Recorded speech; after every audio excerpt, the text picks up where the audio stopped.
There's a lot of games in the series. Which ones have you played? Oh, I'm very glad you asked that. So, one, let me tell you, loved that game, got many hours in it, and a lot of unlockables. Two, same thing, loved it, so many great characters in there. Yeah, gameplay, would recommend. And beyond that? Well, you see, yeah, there's a third one. It had a nice box art. Um, you know what? New video coming soon. Let's just get out of here. So let's go ahead and address the ending of one of my latest videos. So that actually is not wrong. That is Jay Kavanaugh, but that actually is true to me. I only beat the first two Disgaea games out of the 7 that are currently out. So let's go ahead and dive into the history of how I discovered Disgaea. So the year I first heard about the game, truthfully, I cannot remember the exact year. I want to say it was 2004, 2005. I'm thinking it was probably more 2005 when I first heard about it. Back when I used to go on the website Gaia Online, or Go Gaia, if you really remember back in the day. And there was someone I used to chat with on there who was big into the Disgaea franchise. So back then, I feel like it was much harder to find the Disgaea games because while you could argue it has a very niche audience now, it felt even more niche back then. And plus, me at that time, I didn't really have a job, or at least, it was a part-time job. So basically, a lot of my money went towards, basically taking care of my car. But so how I remember it, so I didn't actually play a Disgaea game first. I played Phantom Brave first, which is not part of the Disgaea like mainline games, but there's like unlockables from Disgaea characters in there, and it's made by the same company. I just randomly found it in GameStop one day, picked it up, and while I don't like it as much as the Disgaea games, it's still a fun, charming little game. But unfortunately, never finished it. And now my first exposure to the Disgaea series, I first played two like around the time it came out because I feel like the two was the first one that I feel like got a wider release. And of course, by this point, this was 2006, so graduated high school, had a full time job, so I could go buy the game no problem. So I find the game, and I started playing it because thankfully with the Disgaea games, like they're all different storylines and characters, so like you can jump into two and not having played the first game. Although I would probably recommend playing the first one first, but it's not going to totally take you out of it if you play two first. Well, anyway, so I played two, and I really liked it. Um, so actually, what I ended up doing because kind of like with Phantom Brave, how I just never got around to beating it. With the first two Disgaea games, which were the only ones that were out at the time, I said, you know what? I'm gonna play these two games simultaneously, and I did.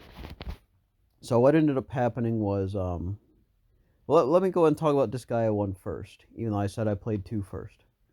So let's talk about 1. So this one I actually randomly found at GameStop, just like with Phantom Brave.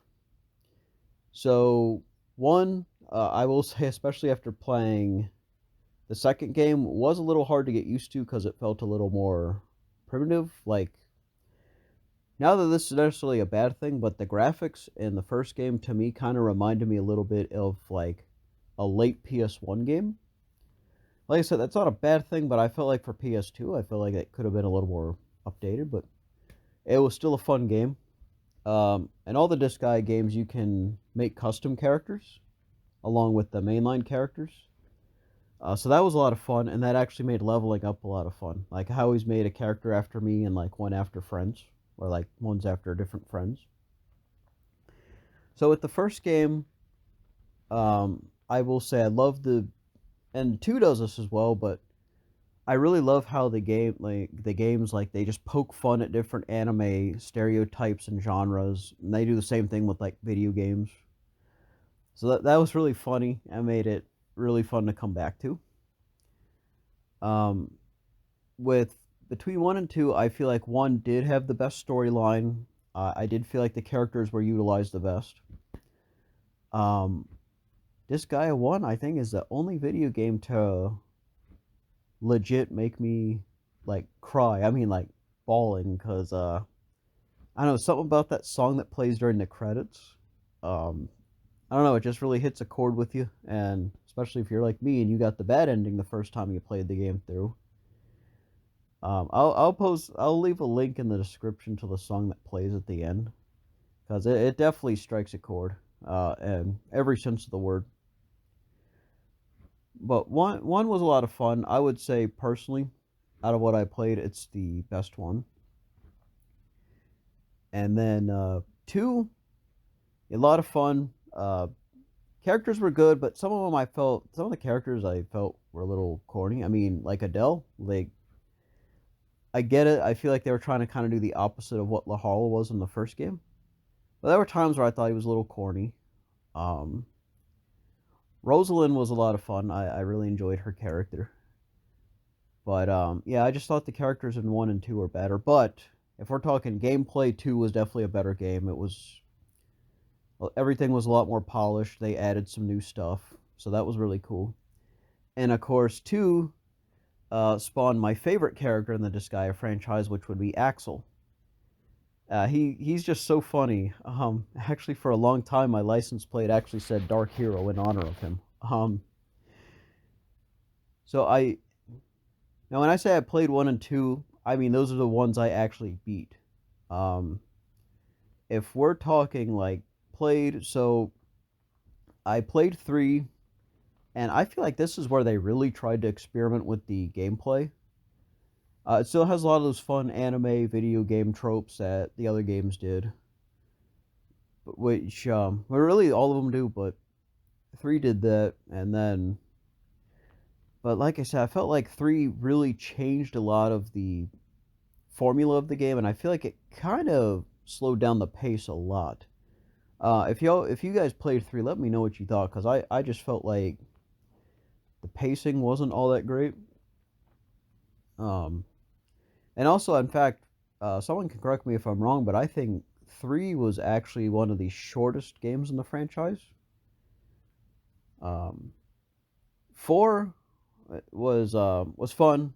I actually, story and character wise, I think I like that one better than 3 and 2 even. But once again, I never finished it. 5, I started it. I might actually start it up again, because I have the complete edition for the Switch. I just never got around to it. 6. Now this one, I know is a very polarizing one, because I think a lot of people really hate this game, and I kind of understand it because, well, that one I found a little easier to play. The gameplay does get very repetitive. In fact, the story I find almost equally repetitive. There was one map I got to that I could not beat. In fact, I have not picked it up since. I'm not sure exactly how far I got into the game, but I got a decent amount in the game. And then 7, that is the latest one. So 7, I want to say I'm on chapter 5 or like 6 or 7. That one's also pretty cool. I love kind of like the colonial or feudal Japan setting, with the main character being a samurai. I love that. But truthfully though, so the reason I haven't gotten further in that, I think, is probably the main reason I didn't get through games 3 through 7 is just that, well, playing a game when you're 19 versus playing a game when you're in your 30s with a lot more responsibilities, you don't really have the time energy to dedicate to some of these games.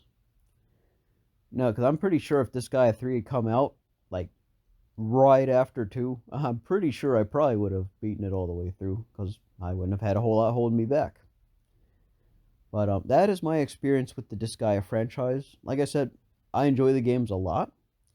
I love the stories and the characters most of the time. I'm looking at you, 6. But I'm still really interested to see what they come out with in future installments, because personally, I think this franchise has a lot of legs, a lot of creativity, and kind of like what I was saying about some of the previous ones, I love how you can jump into any of them and you really don't have to have played the previous ones. Like I said, 2 might be a little bit of an exception. Like, it's better to play the first one first, but won't totally take you out. But the other ones, yeah, you can pretty much, I feel like, jump into them without prior knowledge of the previous ones. But anyway, let me know your experience with the Disgaea franchise. I'd love to hear about it. And thanks for watching, and I'll see you in the next video.